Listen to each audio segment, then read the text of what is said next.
بسم الله الرحمن الرحيم والشمس وضحاها والقمر إذا تلاها والنهار إذا جلاها والليل إذا يغشاها والسماء وما بناها والأرض وما طحاها ونفس وما سواها فألهمها فجورها وتقواها قد أفلح من زكاها وقد خاب من دساها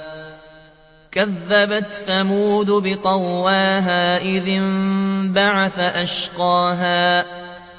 فقال لهم رسول الله ناقة الله وسقياها فكذبوه فعقروها فدمدم عليهم ربهم بذنبهم فسواها فلا يخاف عقباها